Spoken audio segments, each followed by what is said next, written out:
Hey guys, breaking news, guys. Reed had to get involved in this scenario, in this drama, right? There's nothing I love more than handling narcissists, the shit that they deliver back in their faces, and give it to them the same way they gave it to you. Be as a mirror. You want to defend yourself against these idiots, be a mirror. I wanted to look at this Erika Kirk, TPS USA, Charlie Kirk issue through the lens of narcissism. And my podcast is called Read Matrix to help you understand the networks around you, right? And what happens in the networks, you have these awful idiots inside the networks, narcissists, psychopaths, and sociopaths, and they create all the discomfort for everyone. Everyone else is just trying to survive being normal, but it's these idiots that are creating all the discomfort for you.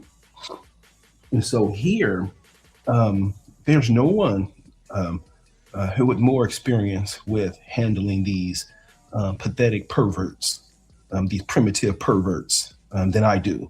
So I look at the case of Erika Kirk and I notice several things that narcissists always try to get into your reality, right? Because the only way they can target you is to actually appear before you and get into your reality. Now, when they get into their reality, they do surveillance. They look at all the things you're attached to. If you're attached to your child, they're going to try to attach the bond into your child. If you're attached to your reputation, they're going to have to target your reputation. If you're attracted to your job, they're going to have to target your job. If you're attracted to objects, they're going to destroy your objects. So the narcissists come into your life and your environment to look for things to target with by trying to find everything you're attached to.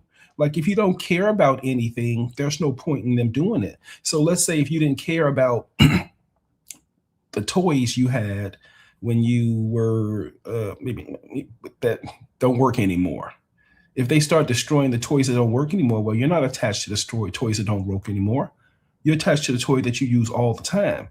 So, and if they didn't come around you, they wouldn't know how to distinguish between the two. So if you go no contact with you, they don't have any information. And so whatever plan they come up with will likely fail because it's not based upon, that plan has nothing to do with your reality. So they have to go into your reality first. Okay. Now, let me just tell you this. They do two things. So number one, when they appear in your reality, they put their mask on and they appear in a manner that's very manipulative to try to persuade you that they're your friend and let your guards down, but really they're trying to harm you, right? When they come in your reality, they can come in that reality that way, but you can detect them. But here's the key, what Erika did, what all narcs do. See, you do not have privacy with a narc, right? But a narc always have privacy. So a narc always has somewhere where they can go where you never will be able to get in touch with them no matter what. And if you tried, those forces will fight you to death, but you will not get access to that narc once they run back into their cave, surrounded by their own people. They'll fight to the death to maintain that privacy because they understand how important it is. If you break that narc's privacy, then basically you control the narc's reality, right? Because what happens is, and so what narcs do is they come into your reality and they hide. But they're there to collect the information about what's going on so when they try to develop their plan, the plan is very specific to you. And that's why it stabs you in the back. That's why it has that characteristic, stabs you in the back. So, and I've been telling you guys about this sick 50-year-old black man, this monkey, this ignorant monkey that's been harassing me for years. And there's a pathological jealousy that this narc has because this narc has to always go around and talk about Dr. Reed, right? So be working in the same environment, meaning we have to say a shame reality. But what this narc was doing that my team and I detected, is I would be, let's say, location A, and then location B, and then location C, right? And so the narc, this black monkey, would either come into the environment before me, right before me, and leave, and then I enter the environment, or after I leave the environment, the narc would come into the environment right after I leave. So the narc is dealing with the same content that I'm dealing with, but I never actually see that with this mechanism, the narc was able to extend the discussion about whatever I'm doing after I left. And because this narc was able to extend the discussion, the narc is able to make changes in things without my awareness, right? And what would this narc do? Change things that would cause disruption in my workflow. Where is all this coming from? You start to think, well, where's all this chaos in my job and my work coming from? Well, look at that. So this monkey, this disgusting knock monkey, and wait till I get back with your boy, because a lawsuit is coming, a federal lawsuit.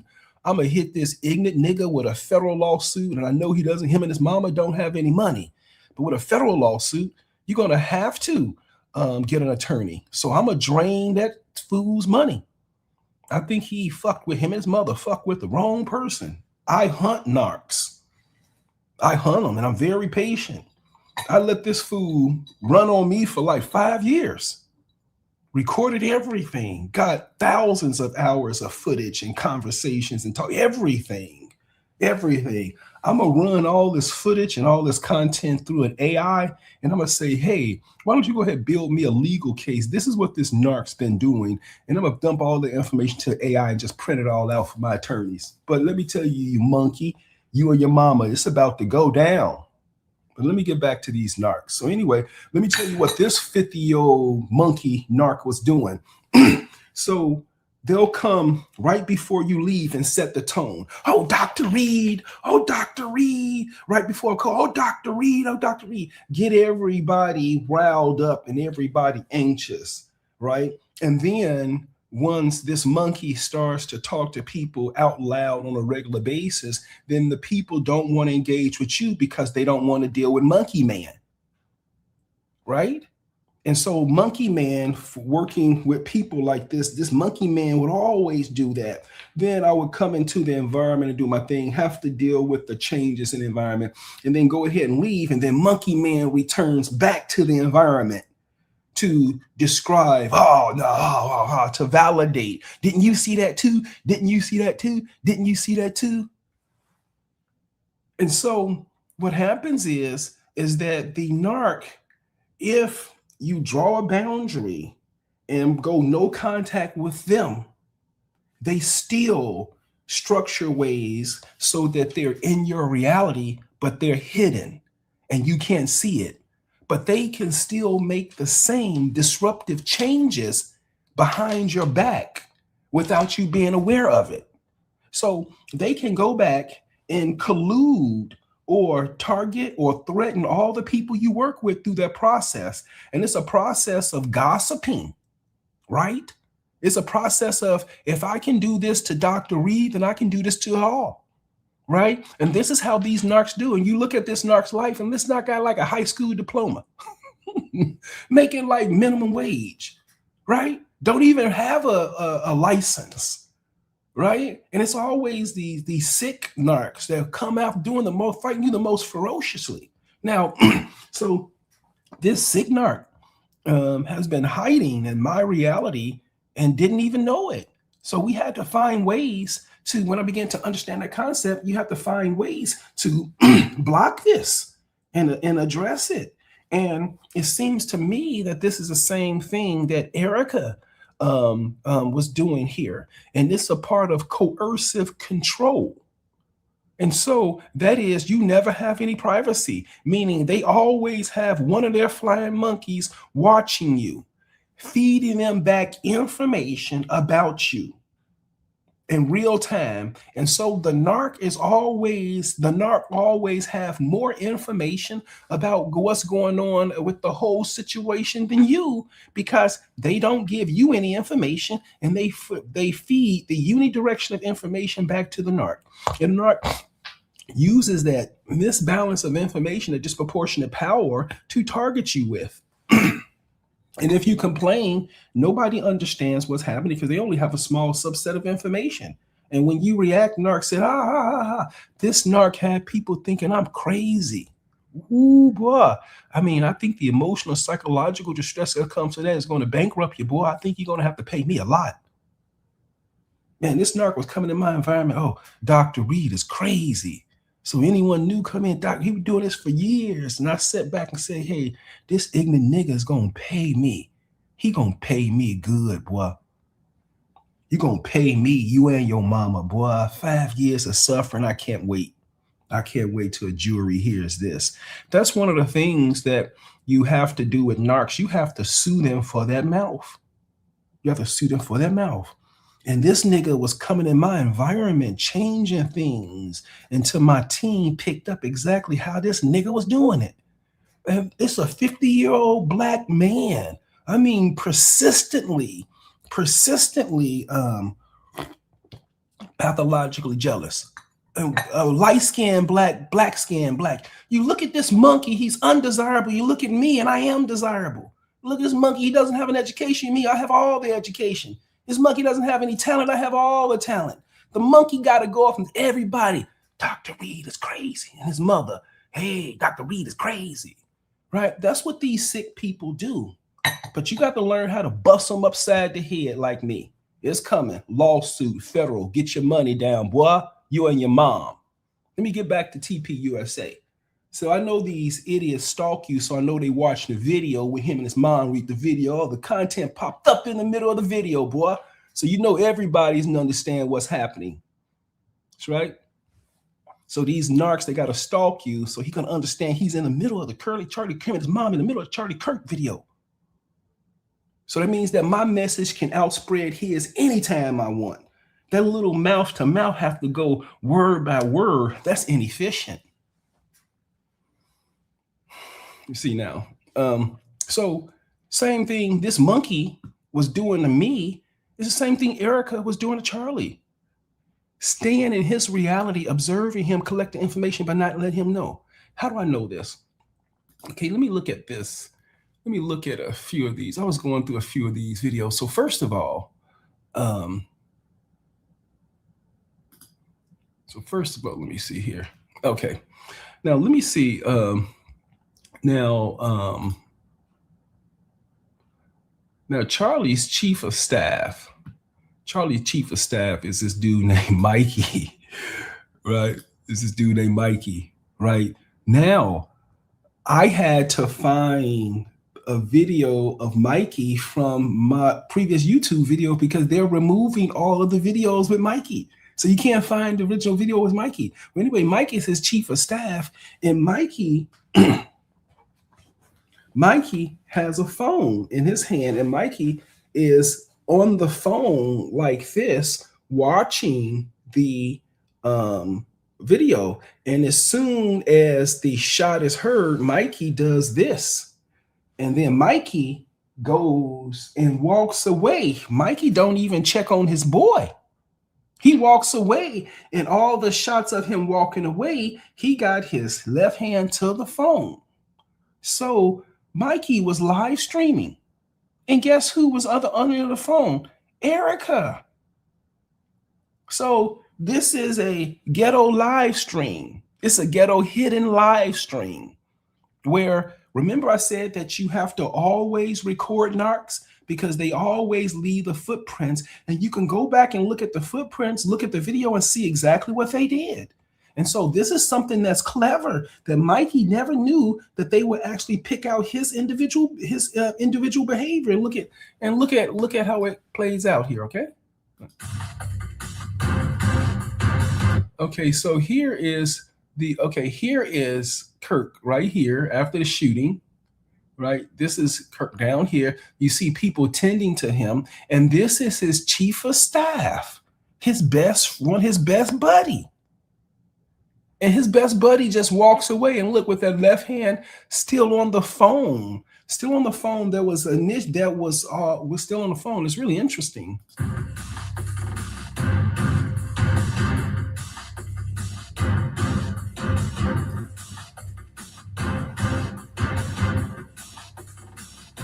There he is right here. Now, it's hard to find. Now, you can't find the original footage anymore.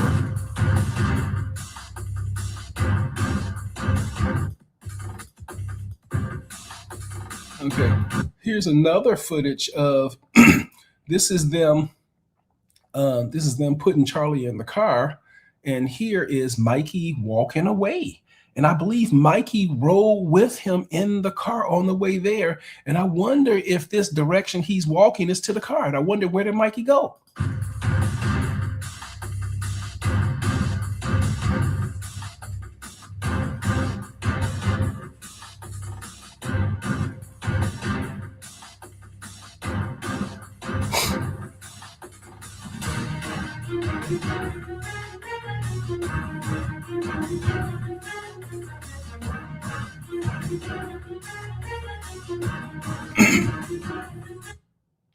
Oh, wow.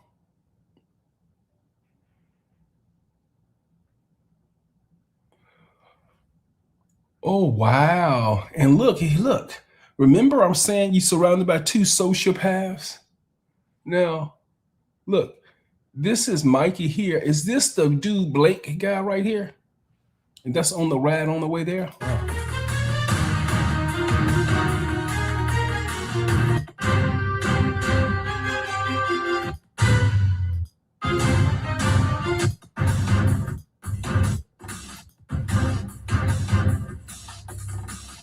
Okay, yeah, I was having difficulty finding it, so I can't even find the original video anymore. Let me see about this one. Okay.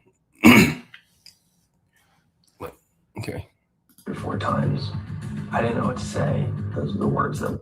Okay, now this is Mikey. Okay, this is Mikey. These are Mikey's words. Chief of Staff, the amazing Mikey Mccoy. The amazing Mikey Mccoy. The amazing Mikey Mccoy. I just remember it rang like 3 or 4 times. I didn't know what to say. Those are the words that will change someone's life forever, and you have to be the one to say it. Is the You see what I'm saying? All right, that's not what happened, Mikey. All right, that's not Mikey. That's not what happened, Mikey. She was already on the phone, Mikey. She was already on the phone, Mikey. She was already listening, Mikey. She heard the shot just like you, Mikey. As soon as they shot, then that's when you start talking to her. There was no 3 to 4 ringing 3 to 4 times, Mikey. Mikey Mccoy. And then they started to distract everybody by referring to him as the miraculous Marvin, the magnificent Mikey McCoy, the amazing. What did Mike? He walked away from your husband after he was assassinated, as if he didn't care at all. And how would you describe that? As amazing? Called Erika. I just remember it rang like 3 or 4 times. I didn't know what to say. I didn't know what to say. Those are the words. Change someone's life forever, and you have to be the one to say it. Is Theolodocious Mikey McCoy. See, so, but he was live streaming it to her at the time. Now, here is the moments leading up to his death. Now, narcissism is a network. Remember what I'm saying is that, look at the video of the Tupac video when I described him being caught between 2 psychopaths. Now, understand this. Now, Charlie is riding with people in this vehicle where they are about to assassinate him in public. And they are all driving to his murder scene. And look how eerie this is if they are on it, which I think they have to be in on it because of all these inconsistencies. Particularly if Mikey is driving him there. Mikey is driving with him there. Now remember, if his wife is a part of this, which I think she is, then she was also there with him through Mikey. right? So at some point when he had to pick up the phone and call her right before the moments before they executed her husband. You understand what I'm saying? So Mikey is driving. It seems to me that Mikey is driving in the car. These people are driving in the car with Kirk, with Charlie, and these people are aware that they are about to publicly execute him. And at some point, Mikey gets up to pick up the phone and establish communication with Erika and began live streaming this event.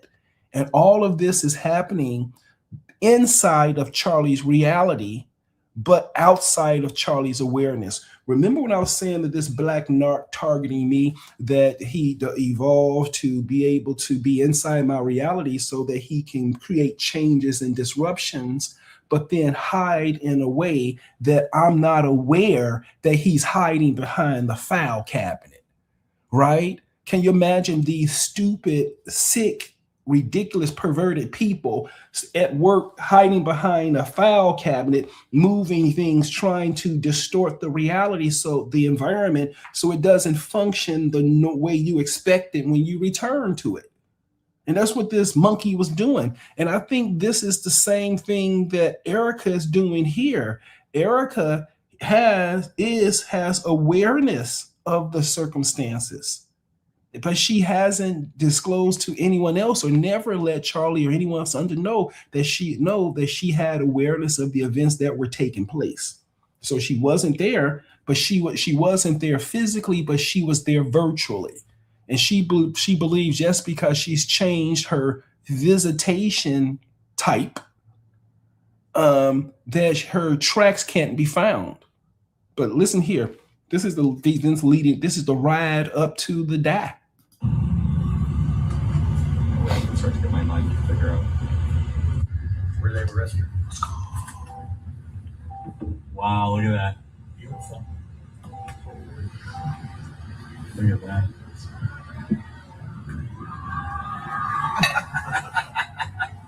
Just give him a little taste. Mm-hmm.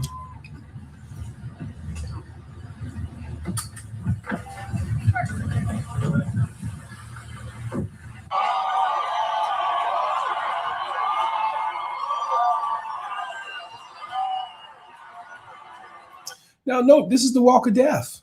Now, listen, I wonder if Mikey established, I wonder if Erika is on the phone call now. At what point did she establish her presence here virtually? But he doesn't know she's here.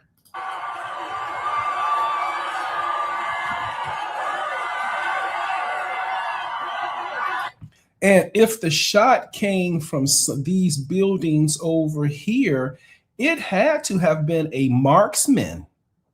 I mean, they had to have been an expert to do that. I don't think it came from in the crowd. It came from something up like here.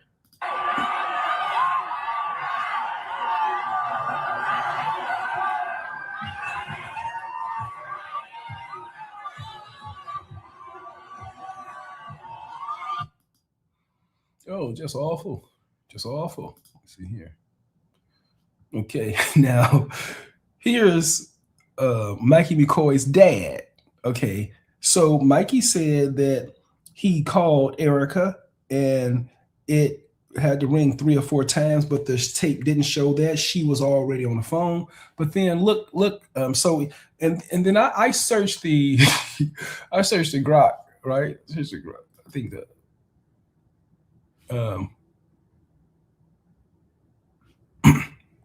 look, I even went to the AI and said, can you find footage on YouTube with Mikey McCoy on the phone during the assassination? I can't even find the videos anymore, guys. I mean, they took down the videos and stuff. So I can't find the videos of Michael McCoy. I had to go back and look at the video I recorded in order to find it. Let me see if I can find it here. Not what you'd expect. Instead of running to help his friend, instead of ducking for cover like everyone else, Mikey calmly walked away with his phone to his ear. I'm going to zoom in on that here in a second. And then you can see him walking out on his phone behind the tent. Charlie is getting loaded into the van, and Mikey is seen over here. Yeah. So here's Mikey right there. So at the time, so again, I can't find any YouTube video of this. I searched the Google search engine. I say, can you find footage of YouTube with Mikey Mccoy on the phone during the assassination? I probably didn't spell. Okay, I didn't write this spell right, but try and find it. I couldn't find it though. But I don't want to show you my question, how I wrote the question. Okay, so here, let me try to find the moment where Mikey, where he shot. Action, right when Charlie was shot. Okay, so what I did is I slowed my video down. I slowed it down a lot. Okay, all right, now where are we at here? Okay, we're right here. Okay, let me just try and set this up for you here. Okay, this is Mikey here, right? That's part of his backpack. That's his right arm, his left arm. That's Mikey here. Here's Kirk here. Okay, and this, I slowed the video down even further. Calmly walked away with his phone. And it slowed down a lot. I'm gonna zoom in on that here in a second. And okay, see, there's Mikey, the white shirt, and that's him, his backpack, and that's him walking here, and then he's still on the phone. Walking out on I got this slowed down even further. behind the tent. Charlie is getting. So here's Mikey again, the backpack, and his left hand, he's on the phone, right? And here's the thing here. So that 3 or 4 time call was a lie. Loaded into the van and zooming in. Okay, here. All right. Here's Mikey here. There you got the post here, but there's Mikey right side of his body. There's his left side of his body. There's the buckle, the black buckle to his backpack. His left arm here, he has the phone like this, and it's under, is it right there? Yeah, something like that. Okay, like that. Now, he's live streaming. Right? Erika is on the other end of the phone. Erika is at the assassination. She's at the execution. The wife is at the execution. So as he heard it, she heard it. So she heard the shot also. All of the electronic devices picked up the shot. So she should have heard that. And let's see what happens. Closer. Mikey's reading. There it is right there. So he pulled, look, there's his right hand. Look, the phone is in his left hand. He put the phone up without touching the phone, without touching it with his other hand. Action. Right. And then he turns, he covers, I think with the other hand, he covers his ear and turns, and then he continues his conversation. So this was a live streaming of the execution of her husband. Let's see, and then you can't find this footage anywhere anymore. This is, can't find the footage anywhere anymore. Let me see here. Okay. Right now, this is his Robbie McCoy's dad. Let's see what he has to say here. That Charlie was shot. He called me, says, "Dad, NAR person. He is kind of the NAR push for Charlie. Charlie was meeting with NAR. NAR were the $25 million and above donors from the Christian right. The Ziklag was the name of the organization. So all that's correct. That's correct information. And Justin's the CFO, chief financial officer, and Mikey's the chief of staff.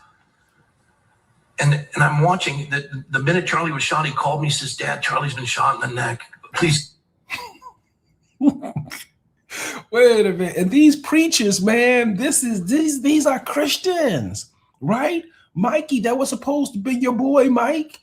You the chief of staff. And then they walked away like you don't know me. You know, this used to remind me of people in my family that I was connected to as a young child. I used to say, wrote up this rap, said, you walked by just to see me die. You got a thrill trying to get me killed. You paid the loot when they came to do me. Then you walked by like you never knew me. Hey, nigga, don't you know we had the same mother? Nigga, don't you know that you my brother? And nigga, this is how you do your bro? It's okay. Nigga, now I know. Right? And so something's up with Mikey. Mikey walked by like he didn't know me. That was the hallmark of the narc.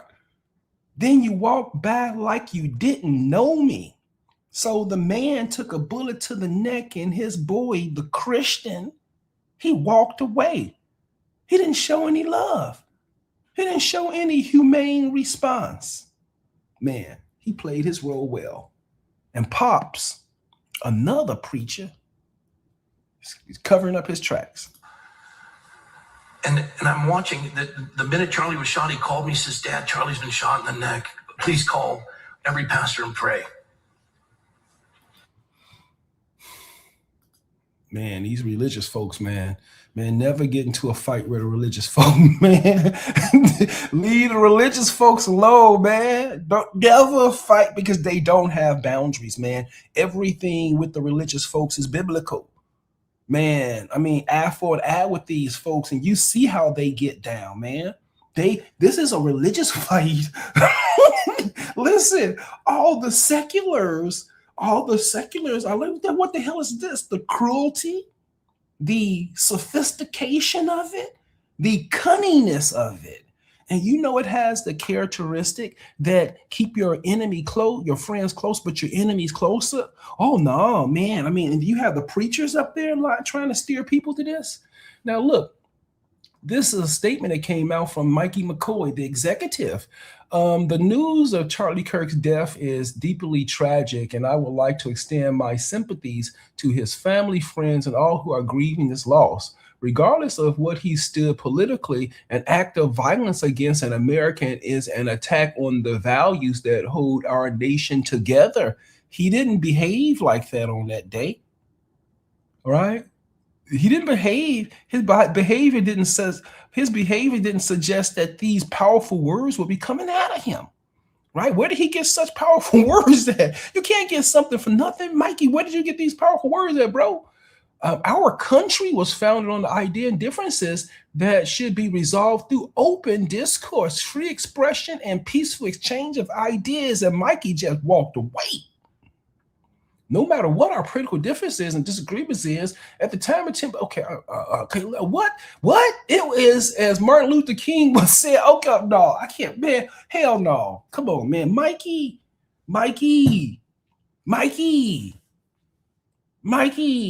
They bringing MLK legacy into this to try to brainwash this. Mikey, look, thank you for this. If POTUS response was 100% this is appropriate, this is cynicism at its best.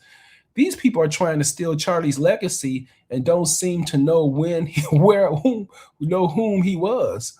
Okay, co-founder, are you related to Rob his heroic Mikey Mccoy?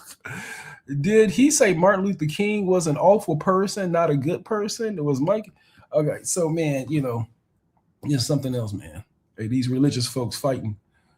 Let me see. I think that's all I have for the day, guys. I think what I want to encourage you to do is to never fight with the religious bloc. You want to sit that out. You want to sit and watch? Hey, listen. When they come to you, man, never drink the Kool-Aid, man. And listen, stay out of the movie. Narcissism is a network, and Erika was there at the rally. She witnessed it not firsthand, but virtually.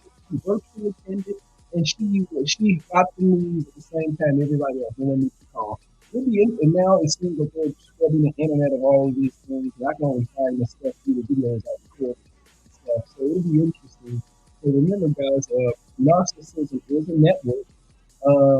And stay away from these narcs. Take care, guys.